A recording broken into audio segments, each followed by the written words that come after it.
So I'm just going to share a little bit of a bio for Dr. Stanton before we hear his talk tonight. So Dr. Stanton specializes in international security, ethnic conflict, and terrorism and counterterrorism. He's an associate editor for the Deterrence and Foreign Policy section of the Global Security Review. At Grove City College, he teaches courses in international politics, national security, great power politics, and terrorism and counterterrorism, African and Asian politics, and also research methods, which is a beloved class of all of us students here. You can ask us about it. So please join me in welcoming Dr. Sam Stanton for his talk tonight.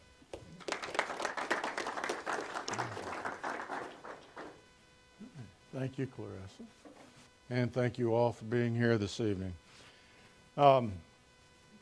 So, I was asked last fall if I would talk about what was happening in the Middle East, and I was asked specifically not to be too tied down to just thinking about what is going on between Israel and Palestine.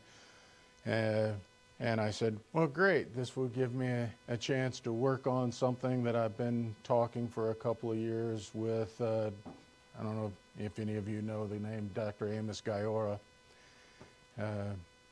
And he was the lead negotiator for the implementation stages of the Oslo Accords for the Israeli government. And at one point he was the Israeli Defense Force JAG Corps official for Gaza.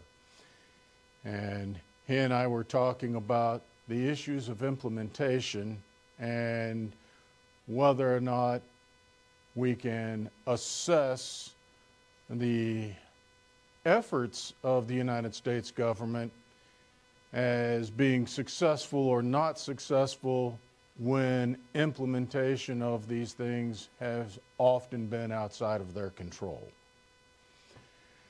And for that, I then said, well, how would I then assess what we are doing, attempting to do in dealing with the issues of the Middle East and trying to find some way to generate a peaceful context within which to operate.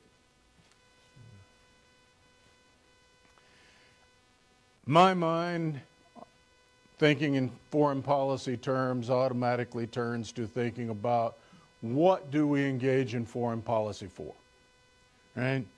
It is about creating physical security for the residents of our country, as well as the physical security of the places and territory that is under our control. It's about generating fiscal security, the opportunity in a globalized economic context for all of us to continue to enjoy being able to make a living. And there is a certain element of ideological promotion involved in why we engage in foreign policy, because we want to promote the ideological culture that we ourselves believe in and believe creates and generates the best opportunity for people to live meaningful lives. And so with that, I then turn to thinking about a time frame. And within this, as I talked to Amos, he said, really, you either have to talk about what was done in the 60s and 70s and forget about the 1980s, or you talk about post-Cold War. And I said, well, post-Cold War works for me. So this is where I started trying to frame all of this. Now, if we think post-Cold War, in the 1990s, you have Oslo, you have the Iran-Jordan Treaty, you have the Wye River Memorandum effort, and out of all of these, the role of the United States in all of them was simply as a mediator. We didn't even know that the Oslo Accords, that those negotiations were going on until after the Israelis and Palestinians had already been talking for over 18 months. And then Rabin said something about it to Bill Clinton. And Bill says, oh, well, come to Washington, D.C. and talk here too, and we'll mediate this for you, right? So the Oslo Accords are agreed on and signed, right? We had the signing there at the White House. They fall apart during implementation because the fact of the matter is the PLO never really was interested in there actually being a lasting peace. The peace negotiations were important to them because it made them look better. You have the Israel-Jordan Treaty, once again, another one we mediate, and it brings to an end open hostilities and the lack of a peace treaty between Jordan and Israel dating back to 1948. And then you have Wye River, where we realize that things are falling apart with the implementation efforts and the negotiations on that. You know, one of the interesting stories on this that Amos Gayora shared with me.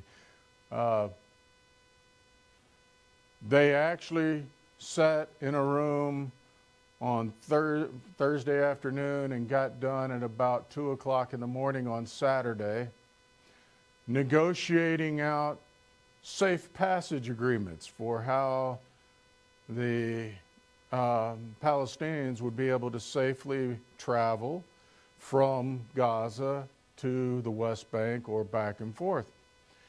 And they argue through all their points, they hash it all out, they write it up. On Wednesday, you're in Jerusalem, supposed to have the signing of this agreement. And the lead negotiator for the Palestinians, sitting there in the room with Amos, walks up to him before they're supposed to be signing it that day and says, hey, you know, Amos, I know you've written books and written lots of articles, but until I read this agreement, I didn't know you were a writer of fiction. This is the negotiator that had been in the room with him for 2.5 days, that helped to write this, that he's now saying Amos wrote himself and it's a work of fiction. Right? So, you know, you think about the 1990s and you say, okay, what are the things we did and are they successful? Were they useful? We can move on to the 2000s, realizing that things have fallen apart, because in 1998, after Wye River and the negotiations fall apart there, Clinton gets everybody together at Camp David again. One more push, let's try to, and is unable to get either side of the Israeli negotiating team or the PLO's people to make any concessions or any agreement on returning to negotiating implementations. You have the Taba Summit a year later for the same purpose, trying to see, can we get these people together? No. Also, right at this point, you have a shift. Right? What happens in 2001? The global war on terror begins. This changes the whole perspective for the United States on what are we doing regarding, with our foreign policy and our foreign policy behaviors, the physical security end. You also have, at this same time, the beginning of the Second Intifada, where the PLO says, we're not getting what we want. All the implementation discussions failed because of you. Therefore, we're going to start throwing, Molotov cocktails at Israelis and firing rockets into Israel again out of Gaza and out of the West Bank, and see how you like it.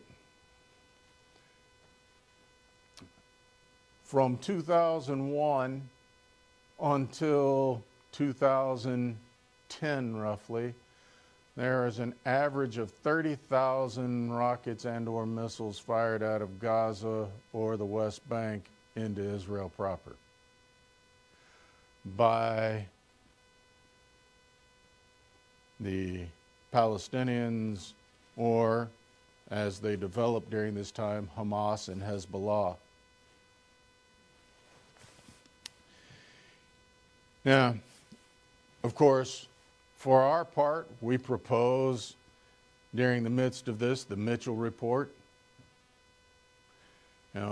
that would the Palestinians be willing to cease the Intifada, the second one, if the Israelis would agree to a cessation of building new settlements in Gaza and the West Bank. The Palestinians said, no, because we don't believe they'll stop anyway.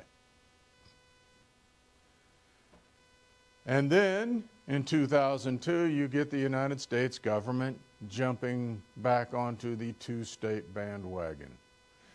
And that any peace settlement is going to require, in this, the issue between the Israelis and the Palestinians, that you wind up with two states, Palestine and in Israel. That's followed by promoting the roadmap for peace. What are the economic terms? What are the general arguments that are going to be made for ending the Second Intifada and beginning serious negotiation for a two-state settlement?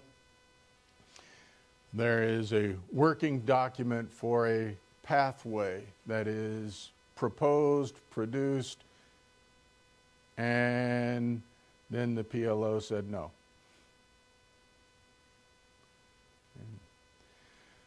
Finally, you have the Sharm el-Sheikh Summit 2005, at which the Palestinians finally agree to a cessation of the Second Intifada in exchange for having a pathway forward for Israel honoring its commitments in the Oslo Accords to not build more settlements in the West Bank and Gaza. And we say, great, now we're on the pathway again, we can start working on this. 2007, we have the Annapolis Conference. We're going to take this pathway to peace that we've talked about, that joined from the Roadmap for Peace. We're going to work with that through the agreements at Sharm el-Sheikh.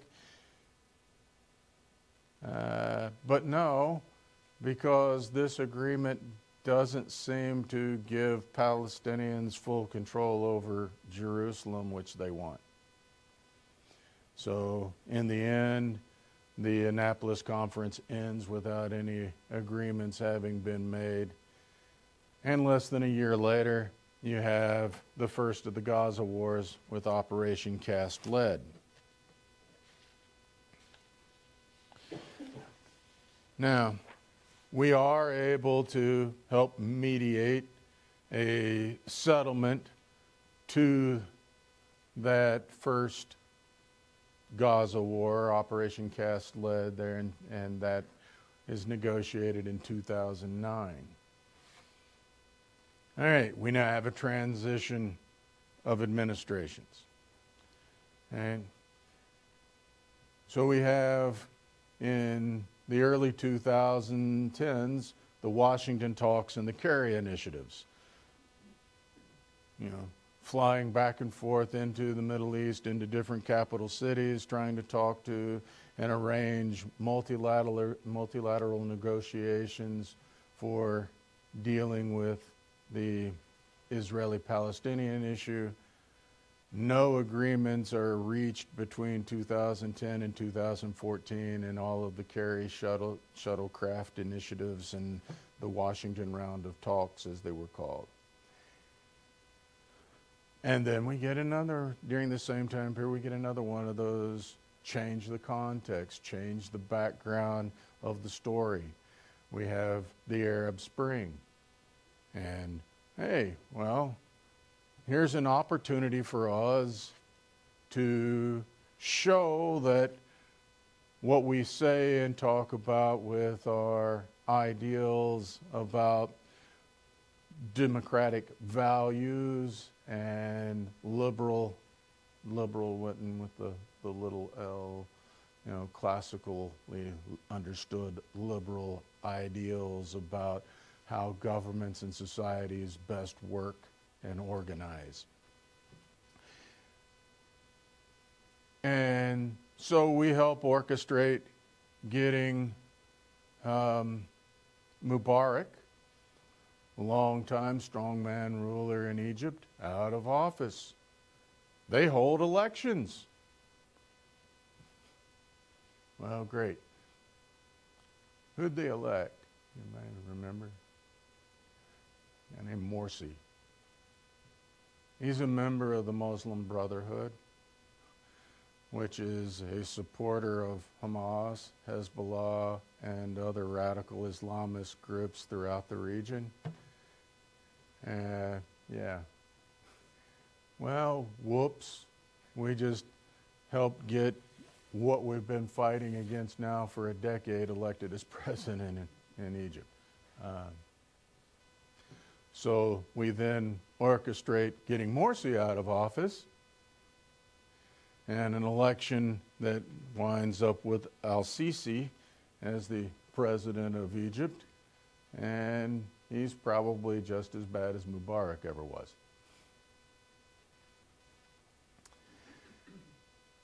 During this same time, we now get the Syrian civil war, and the whole range of issues that go along with that because of all of the different actors involved in the Syrian civil war, the different factions and different organizations that all want to try to bring down the Assad government and the Alawite regime and replace it with their vision, their hope for what Syrian government and Syrian society should be organized on.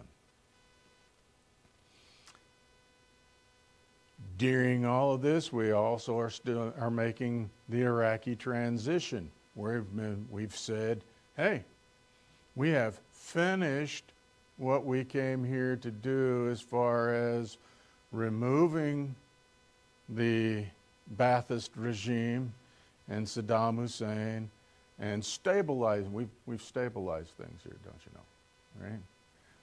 And having stabilized it, we can now turn things over to the Iraqi people to generate their own governance and withdraw most of our military forces. Oh, but there's this little group out here called Daesh, ISIS. And they don't like any of this. And then there's also the fact that we have the Iranians over here trying to stir up unrest within the Shia population in Iraq. And so now we have Shia-Sunni schism issues, and we have this other group that is trying to overthrow all of it.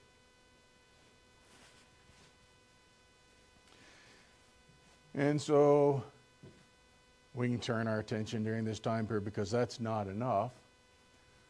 Let's deal with a nagging issue that's been nagging us and bugging us since 1979, Iran. Right? And we know that during that time, since the Islamic Revolution in Iran and the Shah being disposed of and bringing in the Ayatollahs to run the country, that the Iranians are building a nuclear program. And we have, since 1979 at that point, we have had sanctions. We've led the rest of the world in putting sanctions on the Iranians. We've got serious sanctions on them because of the developments within their nuclear program. Let's negotiate a settlement to this. This is going to be the feather in the cap of the Barack Obama administration, right? Going to bring a conclusion to what's going on and to our disagreements with the Iranians. And so you have the Joint Comprehensive Plan of Action that is developed and agreed to between the United States government and the negotiators for the Iranian government. Of course, the U.S. Senate and the House of Representatives both said, no, we're not really behind this. And the Iranian legislature, the Ayatollahs, and other factors in Iran all said, well, yeah, they do need to lift all these sanctions, and then we can talk about these things. But until all the sanctions are lifted, no, we're not going to agree to these inspections. We're not going to agree to these curtailments on our nuclear program. So the only people that wound up really honoring the JCPOA was the executive branch of the United States government.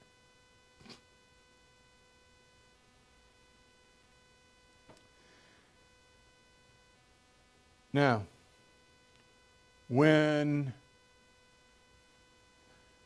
Donald Trump comes to office in his first presidency, one of the things that he issues was this idea of a peace to prosperity plan. And this takes off the table all the discussions of borders and territory. Let's focus first on what we need to do in terms of economic development, and let's make this region prosperous for all parties involved in it and move forward from there.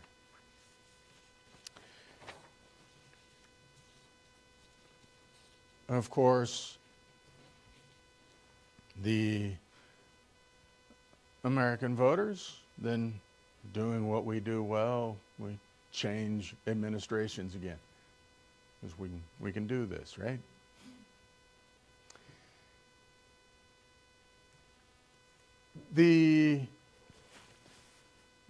That plan of peace to prosperity is still there, but we hit 2020, new president, and the new president says, well, let's move forward with this, right?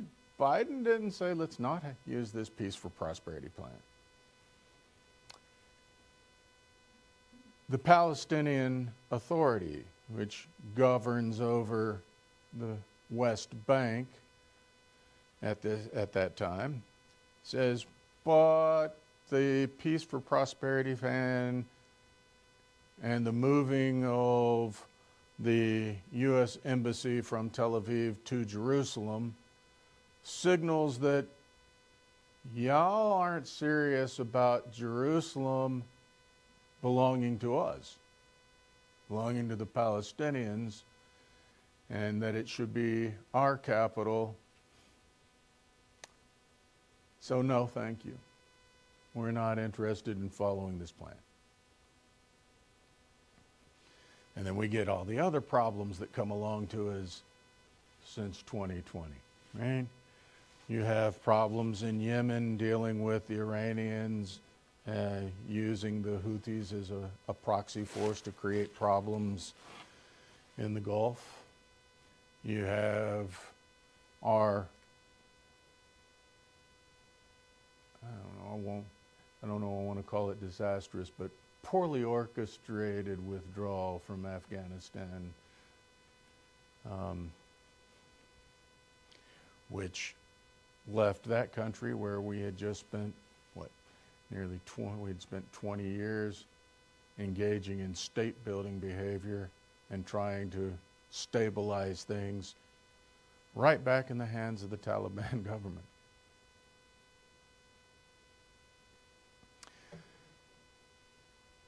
But then we get the Abraham Accords because, once again, we can change presidents. Now, the Abraham Accords have some usefulness. It's about normalizing relationships between governments, right? And so you have the normalization of the relationship between the UAE and Bahrain, Sudan, Morocco. Finally, in 2022, 2023, the Saudis start talking about signing off on the Abraham Accords.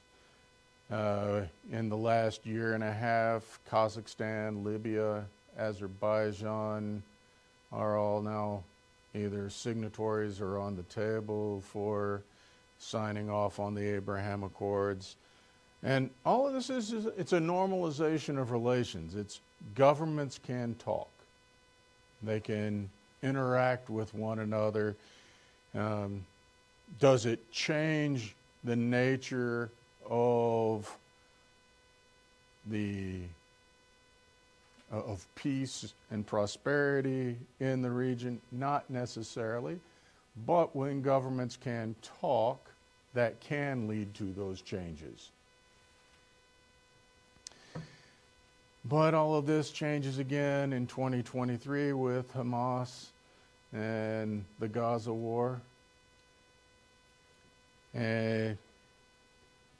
which even when it comes to a conclusion, we're not really sure what a conclusion looks like because nobody's really sure that it's over.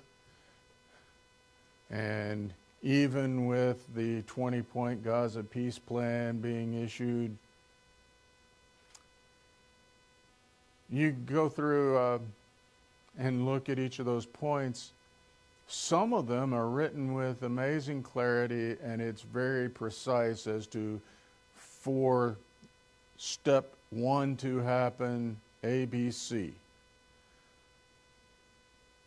Many of the other points are at best ambiguous, and implementation of them is going to be key as to whether or not this actually winds up working or not.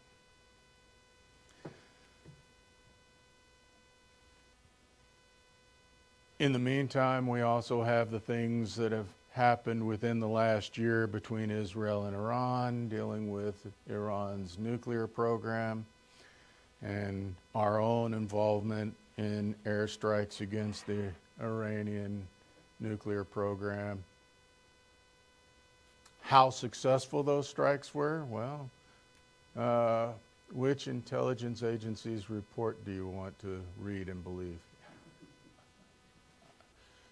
Right? When you basically fire the director of the DIA because he issued a report that said, you might have said it back a few months, and that's not the narrative that you want to share if you're the President of the United States?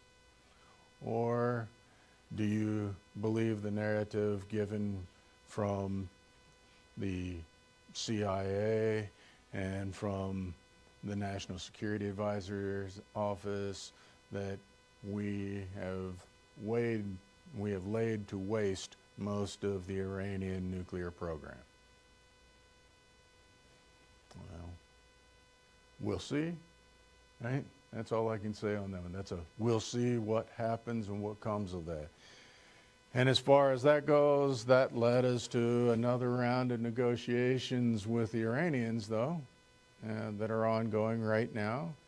And as you may have seen, if you've followed any of this in the news during the last few days, the issue there is whether or not we're willing to just make an interim deal that only has to do with their production of nuclear weapons grade material, or does any deal that we're negotiating also have to include dealing with Iran's use of proxies to stir up problems throughout the region?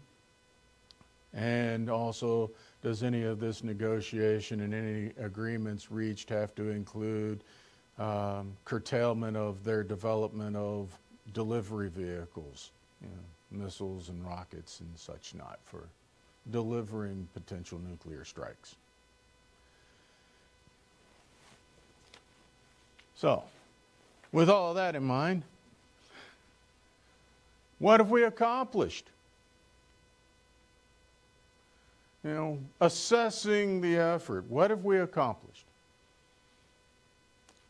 Well, Are we measuring the accomplishment based upon whether or not the things we have done meet any of those objectives of foreign policy that I started with at the beginning of this? Or is it only about the actual physical outcomes of what was done? Because if you ask me if we're assessing the actual outcomes, the U.S. effort has been valiant and accomplished little. But if we're thinking about this in terms of foreign policy objectives and outcomes, well, have we been promoting our ideology through these efforts? Yes. Have we made U.S. citizens and residents more secure physically through our efforts in the global war on terror, through our efforts at negotiating settlements and helping to facilitate and mediate changes in governments in the region?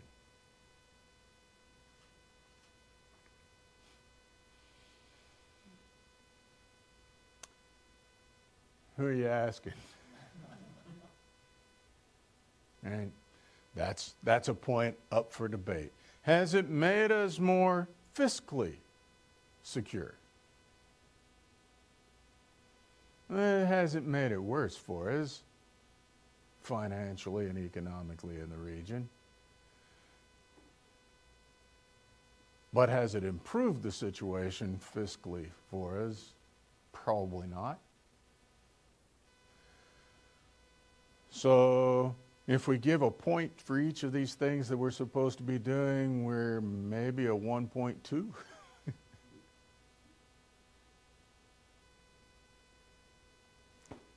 And I'll leave it there, and happy to answer any questions I might be able to answer. Do you have a headache all the time? I can't imagine you doing your job. It's a moving target with a moving target that you're working for. Yes. I spend my time between being really confused and really depressed, but life goes on and the Lord's good to me, so I've managed to survive this. I congratulate you. Yes, sir. Is the war even designed to ever end? Was it not? Is there a belief behind as this religious war that will never end? Do you equate it to even Genesis in the Old Testament and Abraham and the fight from there and how the Palestinians are equated? I would argue that it is an ethno-religious war at some levels between the Israelis and the Palestinians.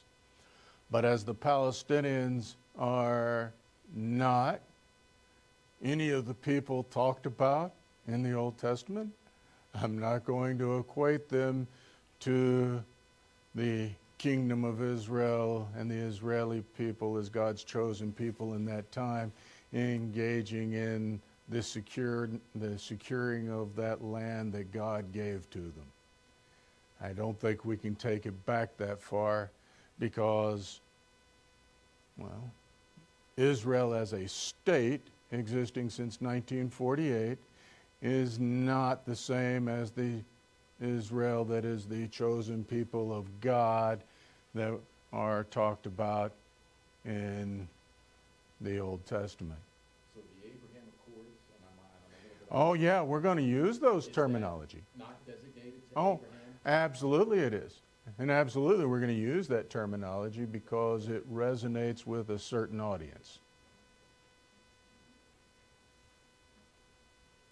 What do you think of Mike Huckabee saying somewhere recently that by rights Israel should have this territory, biblically? Why do we need some politician yapping to make this situation worse? If, and this goes to that if is written really big here. If you're going to equate Israel today, the state of Israel, a government, as Israel of the Old Testament. Now, what land was given to them by God? Well, there's a good chunk of what is now Jordan and Syria, as well as some of southern Lebanon and all the things down to the Negev and the Sinai. And so if you equate those two, does Israel have claim to? Yeah, you could say they do.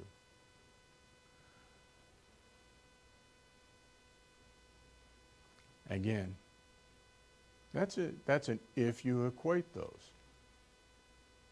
Is the Israeli state today, and I'm trying not to get us into a theological debate on this, but is the Israeli state, the government of Israel, the equivalent of God's chosen people? No. No. According to most people. And, so what does Israel have a right to as a state? Well, I would say at best we can go back to the Balfour Treaty in, 1917, 1927, one of those two. I know it's a 19 and a 7. 17 or 27, yeah. And the delineation of what the borders of an Israel and a Palestine would be.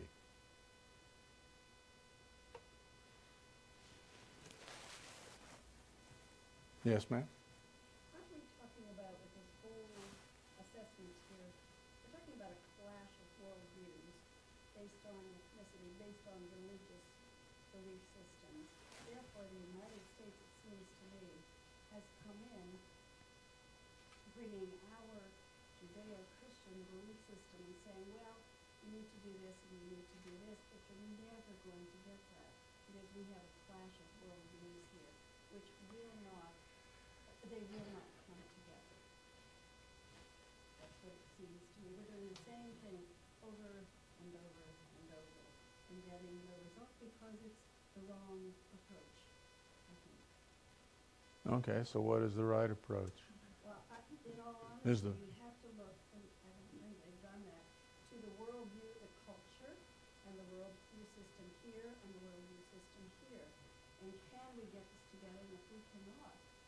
You don't think that in trying to apply liberal value, written the little L, of the ideas of limited government, of the responsibilities and rights of people, that all of these people, regardless of their ethno-religious background, can understand this and agree to these sort of things? Oh, I do believe that. Okay, but that's what we're trying to do, and that's what we've been working on, and that is not an ethno-religious clash. It's not putting our personal culture on top of that. It is, as we do with foreign policy, it is about promoting an ideology that we believe produces the best quality of life for the greatest number of people. Oh, I agree with that, but that's not their belief system. Yes, they believe it too. They just don't believe that what we're proposing Way to get to. is how you're going to achieve it. Because what we're proposing to the Palestinians isn't that they get all of the land. What we're, and until there is a recognition, and there was initially between the Palestinian Authority, the Fatah, and the Israeli government, an initial understanding that this was the direction that they were going. There was also widespread agreement among the Israeli population, unlike you're being told by Benjamin Netanyahu, there was widespread agreement among the Israeli population, and still is to this day when you poll the Israeli population, for a two-state solution. Well, in all honesty, you're not going to get that with I call them the Arabs, but they call themselves Palestinians. But you're not going to get that because they are set in stone with their beliefs. No. When you poll most of the Palestinian population, they believe that a two-state solution is still possible too. What you have within the Palestinian population in Gaza with Hamas is a totally different animal than you have with the rest of the Palestinian population. But I think again, it's what they've been taught, which comes from the Quran. And so when you have that. It comes from a particular take on the Quran that doesn't agree with the take on the Quran by other Muslims, Well, some. by most other Muslims. That's all right. I think it's the calm approach. Okay. Who knows? Who knows? Who knows?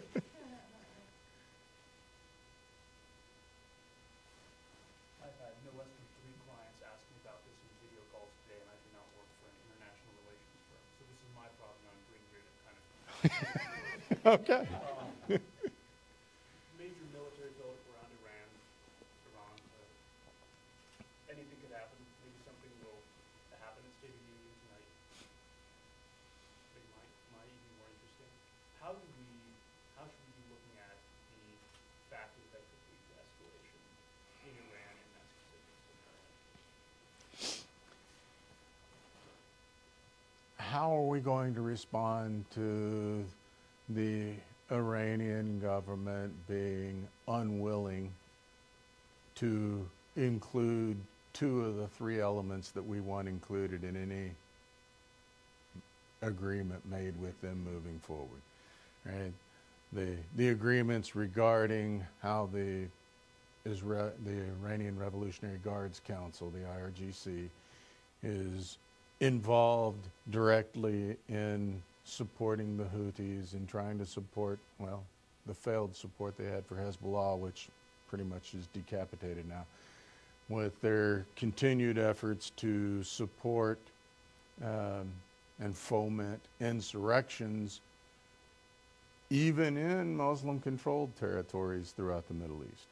So this isn't just for them doing something versus Israel, it's region-wide. Realize that the Iranians, as the leaders of the Shia side of the schism, they want to be predominant in that region. The same way that, say, the Saudis, as the largest power on the Sunni side of this schism, want to be dominant in that region. Are they going to be willing to stop their missile production and rocket production and development? You know, if they're not willing to talk about those 2 things, but only willing to talk about their nuclear program and only willing to talk about the development of nuclear weapons fuel grade in a way that's very similar to what was negotiated in the JCPOA, then I think that these talks are going to not produce anything useful, and then we'll see how the current administration reacts to that. And what would your expectation be? Probably about as bleak as my own.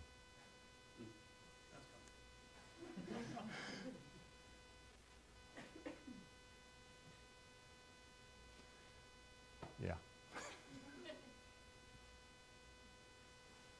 So,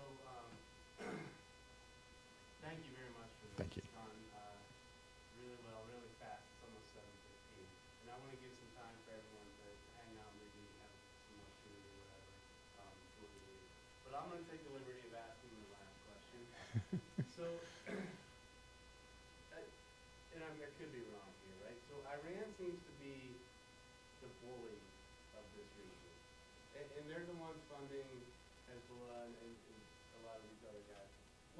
Why is Saudi Arabia, Syria, Turkey, Egypt, why are they not standing up to the bully of Iran? Why is it the United States is problem or? Because it's easier to let somebody else deal with your problem for you. The simple answer to that. It's easier, it's more politique to have that third party dealing with your problem for you. Plus, you got to realize we did make the agreement with the Saudis back in 1944 that as long as the royal Saudi family kept oil flowing out of the place to the Western world, that we'd keep them in power and keep them safe. If Israel wasn't there, If Israel wasn't there, Saudi Arabia would be our biggest ally in the region.